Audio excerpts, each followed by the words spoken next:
Bine v-am regăsit, sunt Victor Preda și vă mulțumesc că urmăriți programele VPTV. Astăzi avem o emisiune de promovare electorală la care participă doi reprezentanți ai Alianței 2020 și anume doamna Clotilde Armand. Bună ziua, bine ați venit la Ploiești! Mulțumesc, bine v-am găsit!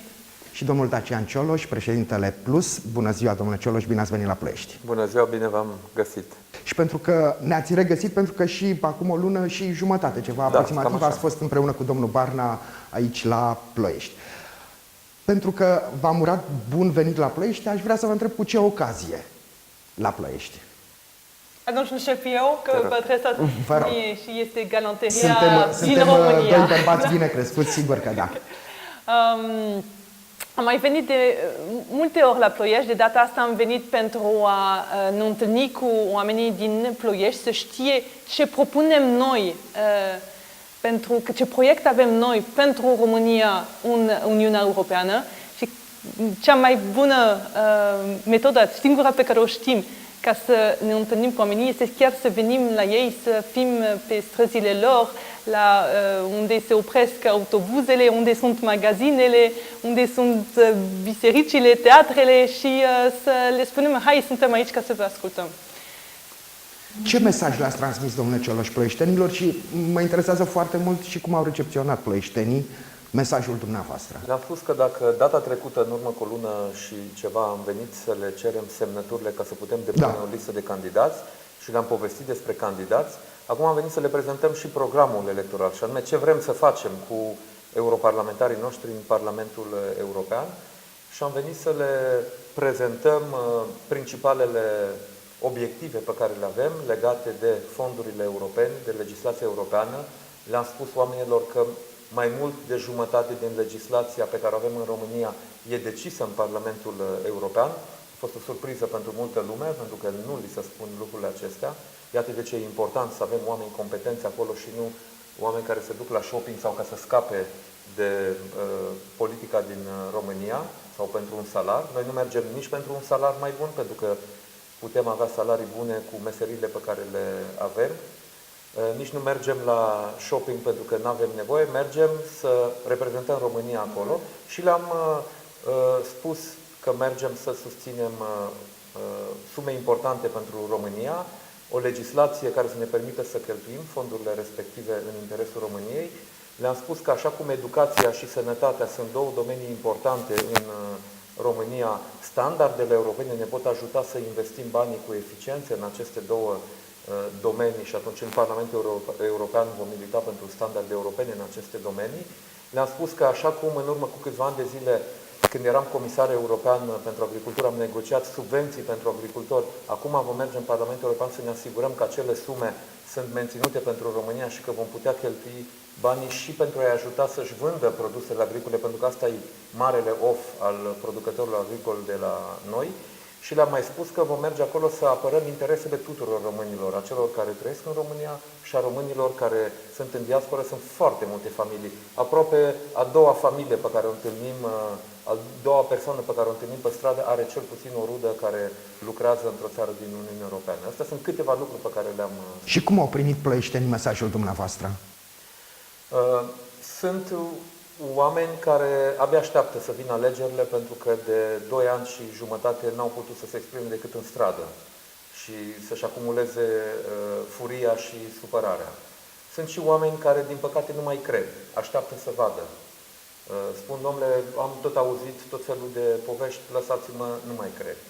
Dar văd că sunt tot mai mulți oameni în care se întrezărește speranța. Am întâlnit mulți oameni care spun, domnul Cioloș, am bagajele făcute la ușă, dacă nici de data asta nu ne iese, am plecat. Și atunci pe oamenii ăștia încurajăm să vină alături de noi, pentru că nu e suficient să mai stăm, să așteptăm să se întâmple ceva, trebuie să facem să se întâmple lucrurile astea. Vorbim de lista unei alianțe politice formată din USR și Plus și în istoria ultimilor 30 de ani am văzut că alianțele în timpul campaniei sau după campanie, știu eu, apar diverse divergențe. Aș vrea să vă întreb cum funcționează această alianță, cum o simțiți, mai ales în contactul direct cu omul de pe stradă, cu alegătorul, cel pe care îl chemați, îl rugați să meargă la vot pe 26 mai. Noi vrem să schimbăm total ce s-a întâmplat în ultimele 30 de ani. Pentru noi nu sunt deloc o referință. Suntem un partid de oameni diferiți, oameni care au o carieră profesională, nu am ales o carieră politică. Eu am venit de multe ori la Ploiești pentru că am lucrat în domeniul petrolier. Chiar e o paranteză, m-am întâlnit peste tot în lume. Am fost și până în Brazilia cu români din Ploiești și îi felicit pe ploieștenii că au produs niște oameni foarte apreciați, niște ingineri recunoscuți în lumea întreagă care vin de aici, din Ploiești. Noi suntem oameni care facem acest pas pentru că, de fapt, nimeni nu l-a făcut. Politicienii din România din ultimii 30 de ani au fost oameni care n-au dovedit nimic, nici la nivel personal, nici la nivel politic. În domeniul politic, chiar dacă românii sunt apreciați, sunt niște profesioniști buni în privat, domeniul politic din România a rămas în subdezvoltare și pentru asta noi, într-un fel, ne sacrificăm. Noi care avem cariere de succes, venim în domeniul politic pentru a dezvolta la nivelul care trebuie și pe care România îl merită. Alianța aceasta, suntem oameni de aproape aceeași, adică nu aproape, suntem aceiași oameni. Istoria a fost un pic diferită. Noi, USR, am urmărit acest drum, luptă civică și am fost total ignorați. Apoi am atacat la tribunal, mai ales pentru a proteja ceea ce ne aparține, patrimoniul nostru. Am vrut să-l protejăm și am atacat la tribunal. Am atacat la tribunal când drepturile noastre nu au fost respectate. Și chiar dacă am câștigat la tribunal, am fost total ignorați. Și am înțeles după acest drum că trebuie să intrăm în politică, pentru că, de fapt, acolo se întâmplă lucrurile. Acum sunt consilier local în sectorul 1, unde am fost primar o noapte, dar nu e suficient. Și chiar dacă în Consiliul Local votăm niște investiții, de exemplu, partea de investiții pentru mine e extrem de importantă. România are nevoie să fie reconstruită, are nevoie de investiții. Votăm investiții, dar pe partea executivă nu se întâmplă absolut nimic. Nu sunt realizate aceste investiții. La nivel național este același lucru. E nevoie de reconstrucție, de multe investiții. Aceste investiții nu se întâmplă și asta este problema. Oameni care vin din privat, care au o carieră, ei știu că că orice firmă, orice business se construiește și are nevoie de investiții. Asta vom face în România acum. Domnule Cioloș, în sondajele de opinie, Alianța 2020 este a treia forță politică? Dacă greșesc... Suntem de acord, e cel puțin a treia forță politică. Cel puțin a treia forță politică. Sunteți mulțumit de cifrele pe care le vedeți în sondajele de opinie? Pentru noi nu cifrele contează, ci contează să ne atingem obiectivul și anume acela de a putea forma o majoritate politică în viitorul Parlament al României ca să putem guverna. Iar alegerile europarlamentare ar fi un test, un barometru, alegerile un pas. europarlamentare sunt un început, un prim pas. Și tocmai de aceea sunt importante. Noi avem 2 ani esențiali pentru România viitorului. Pentru că în acești 2 ani avem o succesiune de 4 rânduri de alegeri, europarlamentarele acum prezidențiale la sfârșitul anului, anul viitor esențial, alegerile locale și Clotilde a explicat cât de importante sunt alegerile locale și aleșii locali și apoi la sfârșitul anului, dacă nu se întâmplă să le avem mai repede, alegerile parlamentare, după care avem 8 ani, o succesiune de 2 mandate de câte 4 ani în care nu se mai fie întrerupte de alte alegeri și deci vom putea să construim România și să-i dăm o direcție cu adevărat europeană. Și asta e miza acestor alegeri.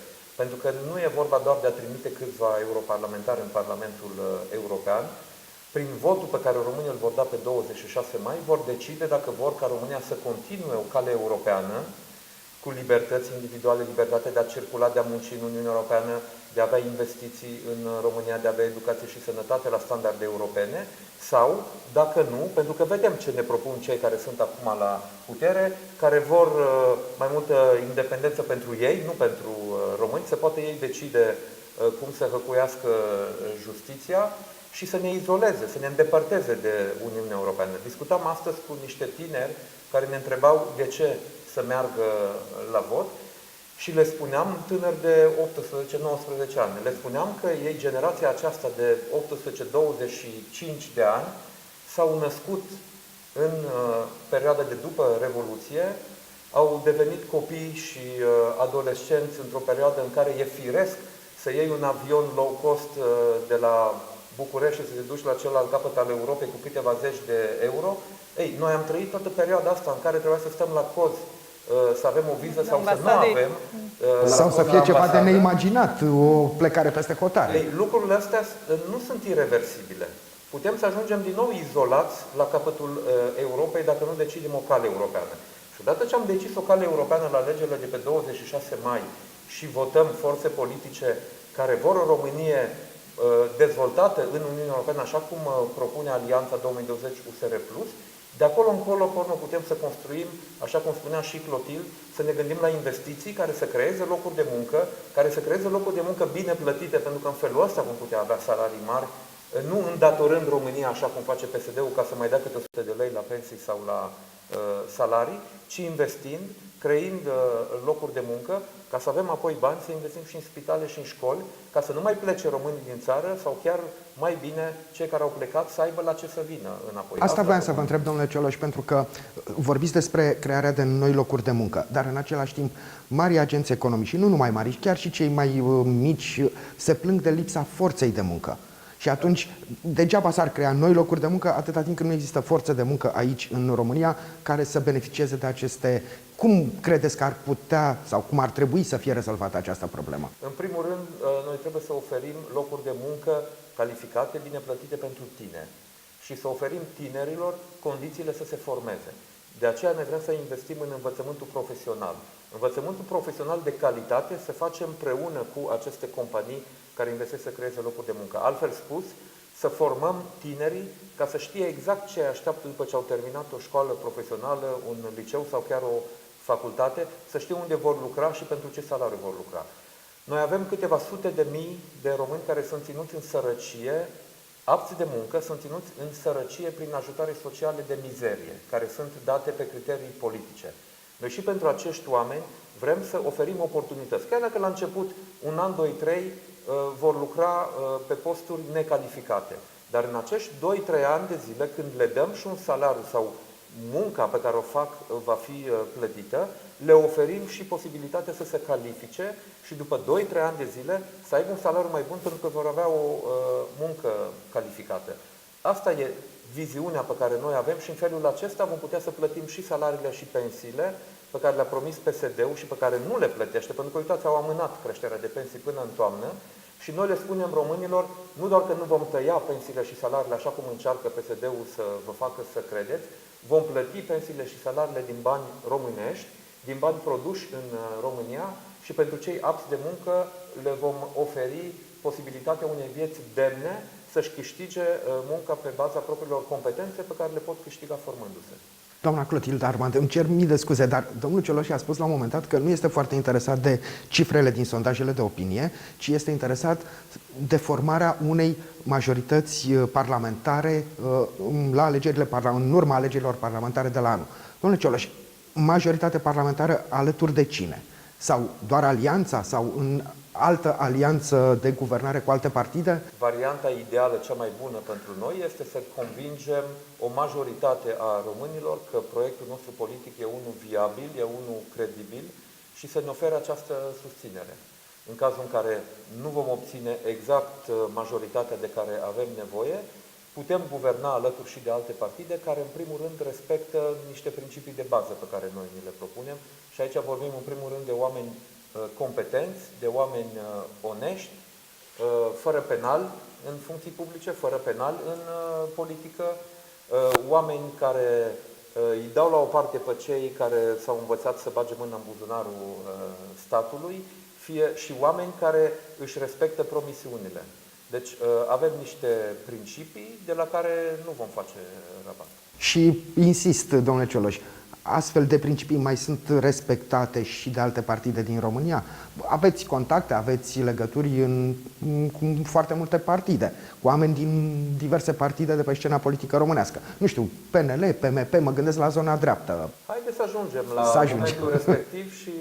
Până atunci să vorbim despre alegerile... Important e nu noi să decidem, ci alegătorii să decidă. Am înțeles. Faptul că noi suntem împreună acum, USR și Plus, este pentru că am avut această solicitare și din partea susținătorilor noștri, să arătăm că putem să lucrăm împreună. Ei, noi am făcut deja pasul acesta și arătăm că putem să lucrăm împreună.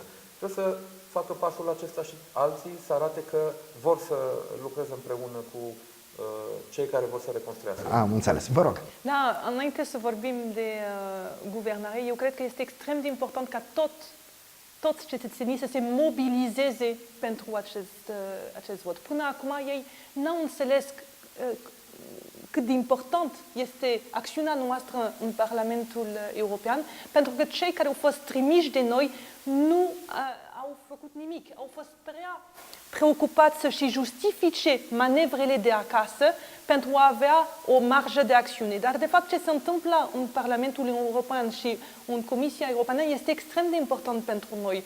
Noi, dacă vrem să reconstruim țara, așa cum spuneam mai devreme, să avem autostrăzi, să avem spitale, noi putem să ne sprijinim pe Europa, care Europa face acest lucru în alte țări, în țările care sunt în preaderare. Eu explic mereu că o țară cum este Serbia, Macedonia, Bosnia, care este în preaderare, ei vor reuși să se conecteze la rețea de transport european înainte ca noi să traversăm Carpații, pentru că ei beneficiază de ajutorul Europei, care este a doua putere mondială. Noi suntem într-un grup economic care este a doua putere mondială și ei vor să ne ajute. Vedeți, eu sunt de origine franțuzaică. Eu pot să vă spun că francezii noștri, frații mei, sora mea sunt acolo, părinții mei, ei vor ca românii să fie dezvoltați, vor ca românii să aibă un trai decent și demn. Nu e adevărat ce se spune la televizor că ei vor să ne ia țara. Nu, în niciun caz. Ei refuză ce numesc ei dumping social. Ei nu vor ca românii să vină și să tragă salariile lor în jos. Ei vor ca românii să aibă și ei o societate unde pot să aibă un job bine plătit. Când vorbim de locuri de muncă, vorbim de locuri de muncă bine plătite, calificate. Toți românii care sunt în Franța, în Germania, acum au învățat o meserie și sunt apreciați, calificați, vor să vină înapoi și asta o să facem dacă au joburi bine plătite, calificate și cu un program de investiții pe care Europa ne va ajuta, pentru că noi pentru asta ne ducem. Europa ne va ajuta să facem aici, exact cum fac în alte țări, vom cere o forță de muncă calificată prin niște firme care nu vor fi firme politice, vor fi niște firme profesioniste care îi vor chema și vor fi credibile, oamenii vor veni să reconstruiască țara aceasta cum fac ei deja în Europa de Vest. Aceste alegeri asta vor permite, să beneficiem de acest ajutor, de banii ăștia, să facem investiții în autostrăzi, în spitale, în școli. Și oamenii care știu să facă asta și acum români care lucrează în Occident să vină în România să facă asta. Aceste alegeri sunt extrem de importante și avem nevoie ca toți să se ducă la vot. Domnule Cioloș, în ziua alegerilor parlamentare, românii sunt chemați să voteze și la referendum. Aș vrea să vă întreb care este poziția Alianței 2020 față de votul la referendum.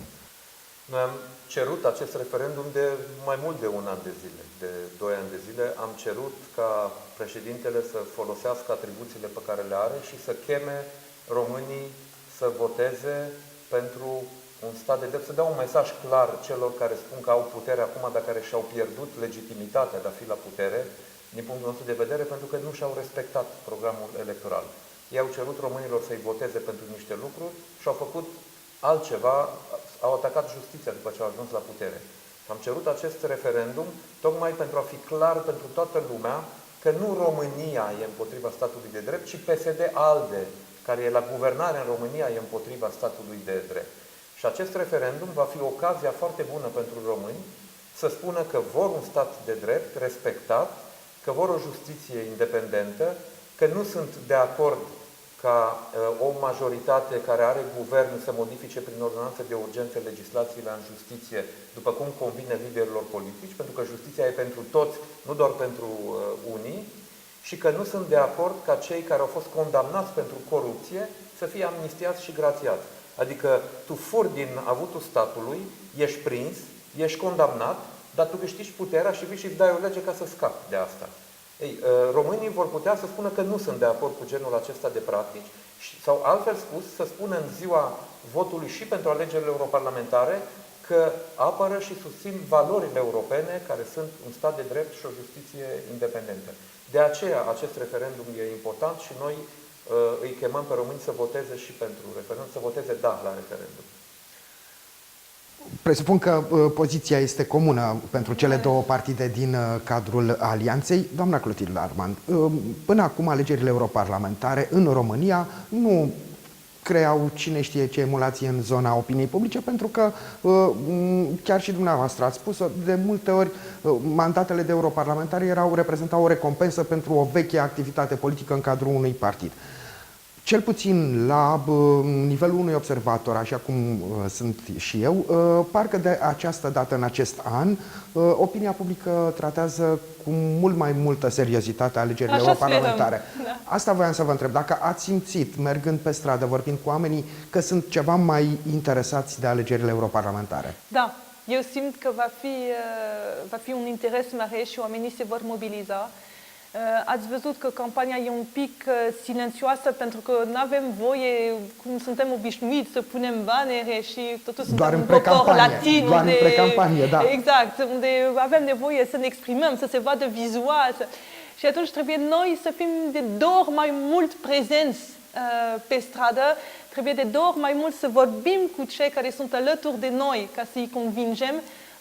Cei care spun că nu se duc la vot pentru că până acum cei care au fost la putere n-au făcut nimic pentru ei, spun, dar dumneavoastră ce ați făcut pentru țara noastră? Ați făcut ceva? Nu, n-am făcut nimic. Atunci oamenii vor să fie ajutați, dar și ei trebuie să facă un gest pentru a ne ajuta să-i ajutăm cum ar fi. Și acest gest, și eu spun așa în mod naiv, dar sincer, că este un gest de iubire față de copiii noștri, față de ceilalți, să se ducă la vot. Da? Dar asta trebuie oamenii să audă de la cineva să le spună, știi, ar fi frumos, ar fi un gest patriot, în sensul că patriotismul este ceva, înseamnă să iubești pe oamenii din jurul tău. O țară nu este ceva... e un trupat, incarné en français. Să iubești o țară fără să iubești pe oamenii din țara aceasta nu înseamnă absolut nimic. Da. Și ca să iubești pe oamenii trebuie să faci un mic lucru pentru ei. Și acest mic lucru acum se numește să te duci la vot. Ultimul minut, domnule Cioloș, doamna Clotilde Armand, dacă vreți să adresați un mesaj pentru ploieșteni, pentru prahoveni, aveți la dispoziție ultimul minut al acestei emisiuni. Da, exact ce spunea și Clotilde, că dacă oamenilor le pasă de viitorul lor, de viitorul copiilor lor, e important să înțeleagă că ceea ce n-au avut la dispoziție 2 ani și jumătate, 3 ani în ultima perioadă, și anume să spună ceea ce cred prin vot și să influențeze cu ceva ce se întâmplă în țară, pot să o facă acum cu acest vot. A nu merge la vot înseamnă tot o formă de alegere. Alegi să-i lași pe alții să decidă în locul tău. Pentru că oricum deciziile se vor lua. Pentru că oricum decizii politice se iau după acest vot. Dar deciziile politice se vor lua în numele celor care au mers la vot. Cei care stau la vot și spun nu-mi pasă, oricum nu contează votul meu, ba contează. Pentru că atunci când nu te duci la vot, îi întărești, dublezi puterea celui care merge la vot. Și atunci e important să ne exercităm acum dreptul acesta de vot ca să începem să schimbăm niște lucruri în țară. Nici noi nu suntem politicieni. Eu nu-mi doresc să fiu numit politician pentru că eu sunt inginer horticultor, mă pricep la niște lucruri și eu vreau să pot în continuare să trăiesc din meseria pe care o cunosc. Dar am decis să pun între paranteze activitatea mea profesională și să fac politică. Și vreau să rămân un om normal, un om firesc, care face politică ca să aducă normalitatea și în politică. Dar pentru asta e nevoie de vot. Și e nevoie ca oamenii care spun avem încredere în dumneavoastră, așteptăm să schimbați lucrurile, să vină să spun acum și cu votul că într-adevăr ne dau mandatul acesta să schimbăm lucrurile în bine. 30 de secunde, doamna Clotilde Armand, un mesaj pentru ploieșteni și pentru prahoveni. Hai România, acum este momentul, ne bazăm pe voi. Hai la vot. Mulțumim! Vreau să vă mulțumesc pentru această discuție și pentru prezența în emisiunea noastră și sigur că da, vă mulțumesc și dumneavoastră pentru că ne-ați urmărit. Până când ne vom revedea, toate cele bune!